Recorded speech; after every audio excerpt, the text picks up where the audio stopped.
ทักทายสบายดีทุกคนพอกับแม่คอมคือเก่าทางช่องคอมมีลูกสาวนาสบายดีอีหละ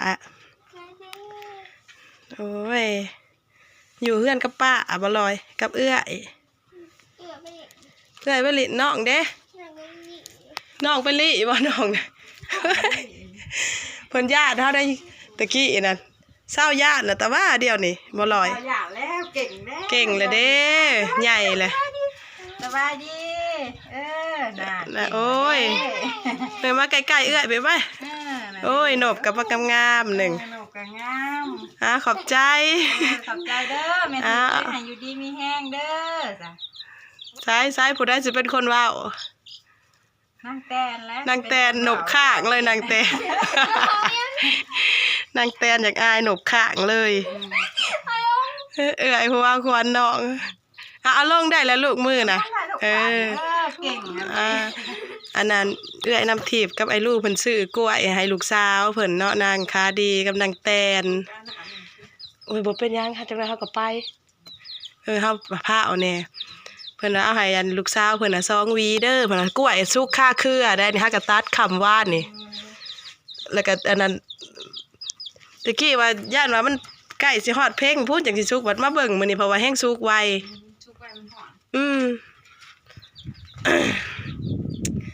ผู้ได้สิขอบใจแม่ทิพย์กับพ่อลู่ทาง USA นี่ขอบใจเหรอขอบใจแม่ทิพย์ย่างชื่อแขวอยู่แล้วงออยู่เด้อโอ้ยว้าวเป็นได้เพิ่นก็ได้นางแตนต่อยเพิ่นก็นบมือเพิ่นแม่น้ำเอื้อยแตนต่อยเห็นนะแม่น่ะไปกรุงเทพแต่เฮิงกลางค่ำกลางคืนเขานอนน้ำไผซะนอนน้ำข่อยนี่แหละเอามานอนน้ำอยู่เฮือนบ่หรือจะมานอนน้ำมานอนเป็นหมู่ร้านอยู่พี่นั่งก้อยอันป้ามานอนน้ำเขาหมอแรงแก้ง่ายกับสิป้าแล้วเนาะ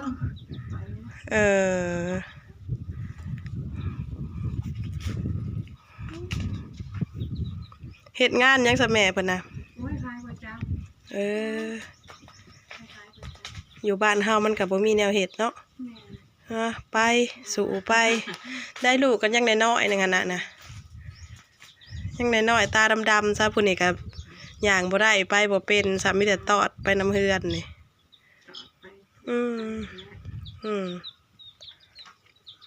ขอบใจหลายๆเด้อเมื่อป้าก่อนเด้อบัดนี้เด้อขอบใจทางนั้นป้านางคาดีก็ได้อยู่น้ำลูกน้ำหลานร้อย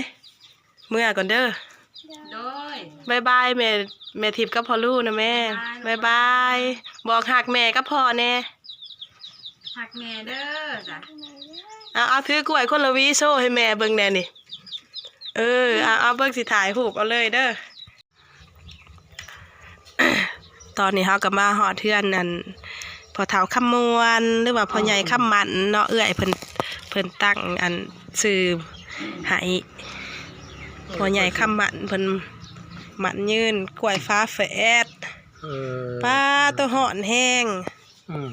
มากล้วยเอื้อยน้ำทิพย์กับไอ้ลูกปั้นมาให้สุกค่าเครือด้านระเบาซิมเบิ่งก่อนซิมเบิ่งสุกค่าเครือมันก็แซ่บเลยโดยฮักกะตัดคำว่านี่มามื้อนี้พัดว่าเรื่องแห้งล่ะแก่ค่าเครือสุกค่าเครือของเนี่ยมันสุกแล้วเนาะตัดขึ้นเดียวนี่นะเพราะว่าเรื่องเบิดคุยแหละตะกี้เฮาเราว่าพุ่นแล้วไก่สิฮอดวันซินพุ่นแล้วจังสิสุกกะมันอยู่แคมลงสะบ่แถวนั่นแหละแถวสวนนั่นแหละก็บ่ได้แคมบันไดมันหักกล้วยยามแรงมันเครือละ2-3หวีนี่มันหักหน่วยมันน่ะเบ่งอยู่แต่ว่ามันหวีบ่หลายต้นมันน้อยเนาะมันก็เบ่งซำนี้แหละเนาะกล้วยยามแรงเนาะข่อยแห้งบ่เว้นกล้วยยามแรงมาแต่เขาเฮียนบ่วะแม่นหวานอยู่บ่กินข้าวแซ่บอยู่บ่ล่ะบ่าวเบิ่งคือสิเบ่งๆแน่กินกับกล้วยมาคั้นสมง่ายฮ้อนแห้งจนว่าบ่ได้นุ่งฮอดเสื้อบ่มื้อนี้อ้าวแห้งกว่าว่านนี่นับมื้อสิอ้าวไปหน้าซะบ่จัก ถือแขวผู้เฒ่าแล้วเนาะกินเนี่ยนี่นะกินกับข้าวกันแล้ว เขาเขาได้มาแรง แม่นเอาไปมาซีดป้าค่าเนื้อน่ะบ่ปานใดดอกผู้เฒ่าน่ะกินกับหมักไม้หมักตอกไปแน่นี่ แล้วก็เมื่อยแล้ว รับที่ก็บ่กิน อืม กินแต่ต้องไม่กินตั้งแต่เอาแซ่บต้มชดน้ำป่น กินป่นมีแต่ป่น ป่นน่ะกินง่ายแน่ ป่นปุ๊บป่นเสียดป่นทุกทีก็ได้ป่นมาแต่ป่นนะ ว่า ตั แต่ วได้กระปะตัวได้หันกว่ากัน โอ้ยกะละบ่าวแล้วเรายังไปได้มาได้ อ อีแม่แล้วก็ขึ้นเฮือนลงตารางได้อยู่แต่ว่าเราไปไกลบ่ได้อีแม่ แล้วทางหัวเข่าแล้วเนาะ แม่นนักกะต้นกะโตกะเปะกะปะ เราอ้วน ก็บ่ได้อ้วนบ่ได้เดี๋ยวนี้เรากินข้าวบ่แซ่บเราลงแน่แหละแปลว่าแควก็เจ็บมันละกินยากบัด โอ้ยแถวมี2-3เดือน ลาหันเล่มเดียวก็พี่แซ่บเพิ่นร้อนออกมาแถวข้างบ่แล้วผัดมาจุ่มใส่กันทางหน้าพี่ตะกี้มันอยู่พี่แล้วอ่ะบ่แล้วผัดคือเสียนมาใส่กันบ่แขวน่ะ ข้างล่าง เสียนมาใส่กันเราอ่ะร้อนออกแล้วเราอ่ะบ่แล้วผัดเสียนมาใส่กันจุ่มอยู่ทางหน้า กินก็ยากอยู่หั่นแล้วกินเจ็บประสบมุดผู้แขว กิ กิ น นมีเล่มแขวไปถึงพันก็เจ็บแล้วกินกันล่ะ เจ็บเบื่อแล้วอดไปแล้วกินก็ไปกินก็ไปเลย พอเฒ่าเรายังลายเล็บอยู่ใส่งานได้นี่เบิ่งทรงคือยังลายเล็บอยู่ อาจจะเสียยิงอยู่ อีแม่นั่นใช้งานบ่ได้แล้วมีอยู่มันถดค้อนโลเละอยู่มันใส่บ่ได้กินกับพ่อปานนั้นแหละปัดๆไปๆไปแล้วก็ได้ กินนั่นแหละ มีแต่อีหยังก็ถึกน้ำลายแน่เยื่อๆแล้วก็ แกงขี้เล็กใส่นางเข้มอันต้มมันอ่อนยังแซ่บเลย เจ้านะมันอ่อนแล้วมันเปื่อยแล้วกินยำก็โอ้ยนัวดีนางเข้ม นัวอยู่อีแม่เรากินแล้วผัดปวดได้บัดนี้พิษพยาธิได้ผักขี้เหล็ก นางเข้มกับแกงขี้เล็กนี่โอ้ยแซ่บคมๆไปแต่คมจะหน่อย กระปวดนั่นแหละฮันเด้หาล้างเต้นขายเอาหลอกอยู่หัน กินหยัง ตรงน่ะ มันตีแล้วมันตีไข่ อยากเบ่งอยู่ได้ เหลื่อมๆอยู่นะ ปลาดง กินแล้วกระปวดแล้วกินยา แล้วผู้ฮักใบยาดีมีหั่นน่ะ กินกับ ต้มกินหั่นน่ะ ต้มกับบ่เศร้า บ่เศร้าอีแม่ก็กินเบิ่งมาทำอินน่ะคือบ่แล้วผัดคือเก่า บ่เศร้า คล่ำก็คือเก่า คลำกับบ่เศร้า ถ้ามันเฒ่าล่ะ เนาะแม่นเลยขอพ่อในลูกให้หลานแน่เอ้ยน้ำทิพย์กับไอ้ลูกอยู่ USA ให้ลูกขอให้พวกเจ้าโชคลาภ โดย ไปใช้มาใช้มีผู้อุปถัมภ์คำสู้ให้มีอุปถัมภ์คำสู้เขาให้โชคลาภมันเงินมันคำไปทางใดก็ให้พบแต่ความสุขความเจริญรุ่งเรืองพวกทุกคนก็ขาเถิด สาธุขอให้เป็นพรแก้วพรทิพย์อันสมพรปากพ่อใหญ่ ไปถึงเลขลอตเตอรี่เมืองสหรัฐเด้อมันจะได้เงินดอลลาร์หลายเลย ป้าเมืองน่ะขึ้นไปอยู่พุ่นเลยบ่ แม่นฮอดเฮือนเทิงซานทุกคนมาฮอดเฮือนกับบรรยากาศยามค่ำๆมื้อนี้อากาศร้อนแฮงร้อนอ้าวหลายแม่คอมก็ไปส่งกล้วยให้นางค้าดีกับพ่อใหญ่คำมวนหรือว่าพ่อใหญ่คำหมันก็เรียบร้อยเนาะทุกคนครับพอเทือนถึงค่าซ่านกับล่างดังไพ่หนึ่งเขาก็เลยมาอัดคลิปต่อป้าตัวเอื่อยเฮามาพอดีส่วงเปิดกล่องเนาะเอื่อยมากก็ได้แม่นสบายดีเอื่อยพี่น้องเข้ามาแต่บ้านนามง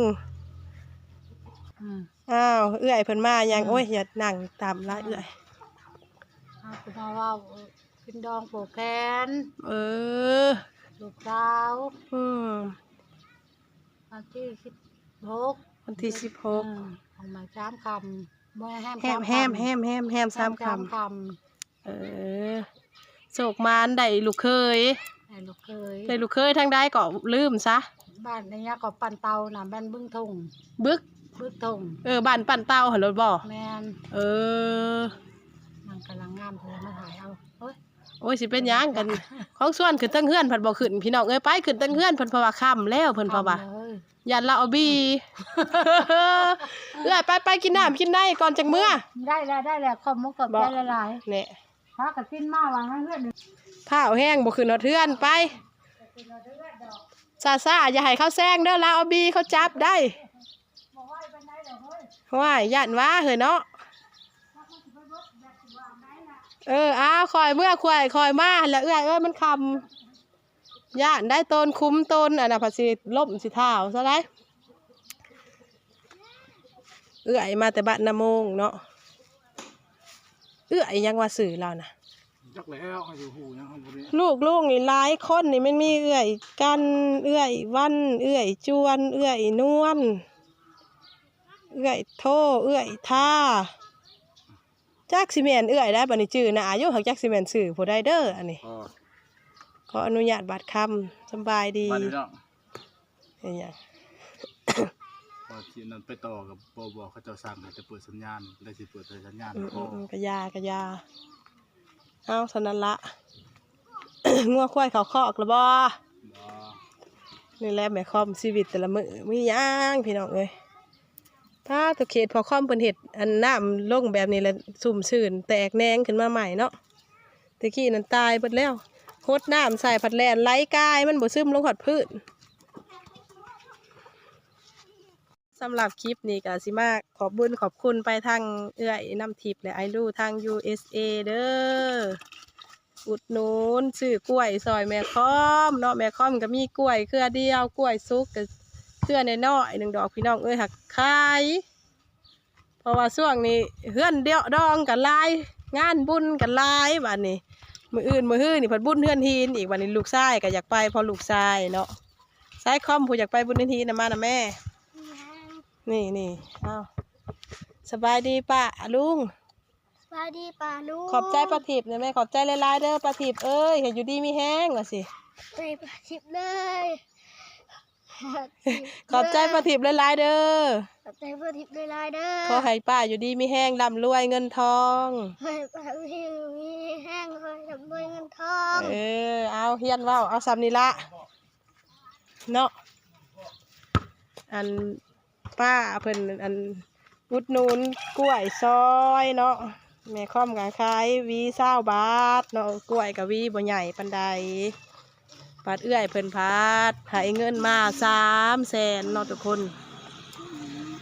ให้เงินมา300,000แล้วก็เพิ่นว่าให้ผ้าเท้าค่อมไปบุญเด้อเพิ่นว่าเนาะโอ้ยขอบบุญขอบคุณหลายๆเอื้อยเอ้ยขอบมุกขอบใจหลายๆเด้อ เมตตาสงสารลูกหลานเอื้อยมาให้มามื้อนี้300,000เนาะซื้อกล้วยซอยน้องซอยนุ่งซื้อกระซำบ่แม่นซื้ออะไรพี่น้องเอ้ยกล้วยละเครือได้สิไปฮอด200,000 300,000เนาะอันนี้ตั้งน้ำใจเอื้อยเพิ่นให้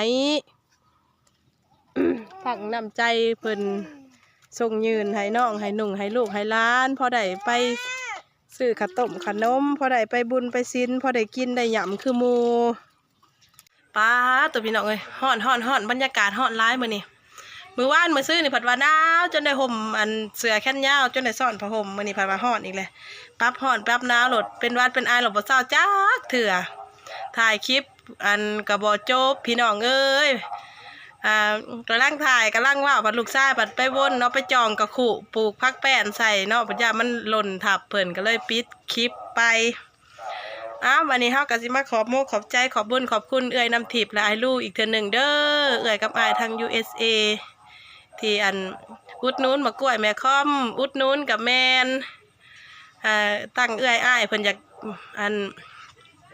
ให้นำใจกับแมนเนาะอันฝากเงินโอนเงินมาให้